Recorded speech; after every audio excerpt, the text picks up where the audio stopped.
എടാ അവിടെ പോയി റെസ്റ്റ് എടുക്കണോ? ചേച്ചി കുഴപ്പമൊന്നുമില്ല. അല്ല ഇനി ഇപ്പൊ എന്താ ഫീൽ ചെയ്യണേ? കുഴപ്പമില്ല ചേച്ചി, പ്രശ്നം. ഓക്കെ, എന്തിനൊക്കെ അറിയണേ?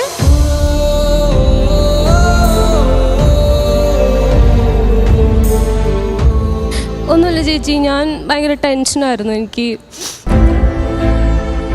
ഞാനിവിടെ വേണച്ചിട്ടല്ല, ഞാൻ ഈ ഷോക്ക് എന്താണോ വേണ്ടത് അതാണ് കണ്ടന്റ് കൊടുത്തോണ്ടിരിക്കണത്. അല്ലാതെ വേണച്ചിട്ട് ഞാനൊന്നും ഇവിടെ ചെയ്യുന്നില്ല. എന്നെ ഇവിടെ ആർക്കും ഇഷ്ടമില്ല. ഇവിടെ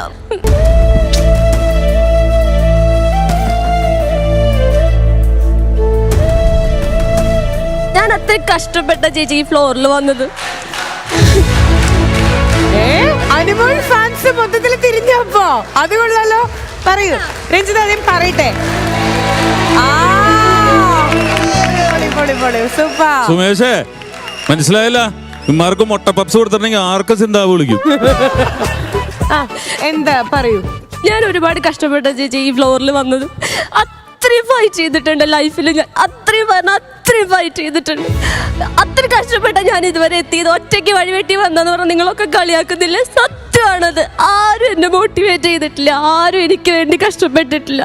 ഞാൻ ഒറ്റയ്ക്ക് ചെയ്ത് ഇത്ര എപ്പിസോഡായിട്ട് എല്ലാവരും എന്നെ ചീത്ത വിളിച്ചുകൊണ്ടിരിക്കുകയാണ്. എനിക്ക് ഭയങ്കര വിഷമമുണ്ട് ആ കാര്യത്തിൽ. ഞാൻ എന്ത് ചെയ്തിട്ടാന്നുള്ളതാണ്. ഈ ഫ്ലോറിൽ വേണ്ടതേ ഞാൻ കൊടുക്കുന്നുള്ളൂ. അനുവിന് ഒരു എതിരാളിയായിട്ടോ അല്ലെങ്കിൽ പേഴ്സണലായിട്ടോ ഞാൻ ഒന്നും ഇതുവരെ ചെയ്തിട്ടില്ല. ഇവരത് കണ്ടിട്ട് പേഴ്സണലായിട്ട് എടുത്തിട്ട് എന്നെ വെറുതെ ഡിഗ്രേഡ് ചെയ്തോണ്ടിരിക്കുക. ഞാൻ ഇനി വരുന്നില്ല ചേട്ടാ. ചേട്ടൻ കമന്റ് ബോക്സ് കാണാറുണ്ട്. രഞ്ജിത വന്നെന്ന് പറഞ്ഞിട്ടല്ലേ ഞാൻ വന്നത്. കമന്റ് ബോക്സ് ആരെങ്കിലും നോക്കാറുണ്ടോ? അപ്പൊ ഞാനൊക്കെ എന്ത് ചെയ്ത് തൂങ്ങിച്ചാവൂ? ചേട്ടനൊക്കെ റൂമിന്റെ അകത്ത് താഴ്ത്ത് പുറത്ത് കമന്റ് ബോക്സിന്റെ അംബാസഡറാണ്. രഞ്ജിത ആരെയും കൊന്നിട്ടില്ല, ആരും ഉപദ്രവിച്ചിട്ടില്ല, ആരെയും പീഡിപ്പിച്ചിട്ടില്ല, ആരെയും വേദനിപ്പിച്ചിട്ടില്ല. പിന്നെ നമുക്ക് എന്താ പ്രശ്നം? നമ്മൾ ആരെയും വേദനിപ്പിക്കാതെ സന്തോഷിപ്പിക്കാൻ വേണ്ടി ചെയ്യണല്ലേ. അപ്പൊ അതൊരു സ്പോർട്സ്മാൻ സ്പിരിറ്റിൽ എടുക്കുക. ലക്ഷ്മി നക്ഷത്രനെ കണ്ടുപിടിക്കും. സ്ട്രോങ് ആവും നമ്മുടെ ലൈഫിൽ.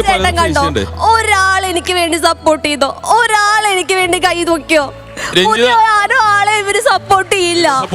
അവർക്കൊരു പപ്സ് മേടിച്ചു കൊടുത്താൽ ഇവന്മാർ എന്ത് വേണമെങ്കിൽ ചെയ്യും. നിലമ്പൂര് തോന്നേക്കണേ ഒരു പപ്സിന് വേണ്ടി. ഒരു കോഴി ഇതിന്റെ താഴെ പോയി മുട്ടയിടാൻ സാധ്യതയില്ല. ഇല്ല, ഇത് ആള് വെച്ചേക്കണം. പക്ഷെ മുട്ടയിട്ട കോഴിയുടെ മുട്ട ഇവിടെ കൊണ്ട് വെക്കാൻ ഒരാൾക്ക് പറ്റും. അല്ല, ആള് കോഴിയുമായിട്ട് നല്ല ബന്ധമുള്ള ആള് ആരെങ്കിലും വെച്ചതായിരിക്കും. ഞാൻ അന്നേ പറഞ്ഞില്ലേ, നമ്മൾ പറഞ്ഞായിരുന്നോ കോഴിയുമായിട്ട് കോഴി ഫാം നടത്തുന്ന അല്ലെങ്കിൽ അങ്ങനെ ഉള്ള ആരുമാണത് വെച്ചില്ല.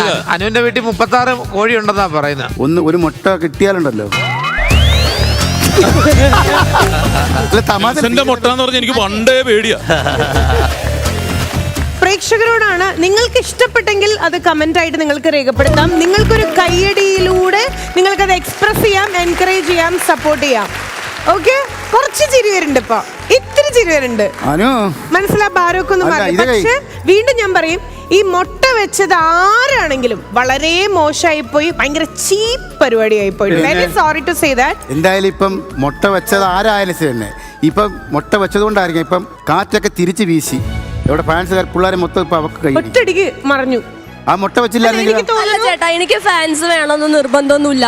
എനിക്ക് ആരും ഫാൻസ് വേണ്ട. പക്ഷെ ഡിഗ്രേഡ് ചെയ്യരുത്, ഒരാളെ വെറുതെ കണ്ണിക്കണ്ടത് പറയരുത്. ഞാൻ എന്താണ് എങ്ങനെയാണ് എന്ന് മനസ്സിലാക്കാതെ വെറുതെ ഓരോന്ന് വിളിച്ച് പറയരുത്. എനിക്ക് അത്രേ പറയാനുള്ളൂ. ഈ മുട്ട കൊണ്ടാണ് ഇത്രയും പ്രശ്നം ഉണ്ടാക്കണമെങ്കിൽ ഈ മുട്ട പൊട്ടിച്ച് ഞാൻ പച്ചക്ക് കുടിക്കും. ഞാൻ അങ്ങ് ഏറ്റെടുക്കും. അത് എന്നാ കുടിക്കും. ഞാൻ ഫ്ലവേഴ്സ് ഒരുക്കുന്ന കാഴ്ച വസന്തം യൂട്യൂബിൽ പ്രേക്ഷകർക്ക് ലൈവായി കാണാം. ഫ്ലവേഴ്സ് കോമഡിയിൽ ജോയിൻ ചെയ്യൂ, ആസ്വദിക്കൂ.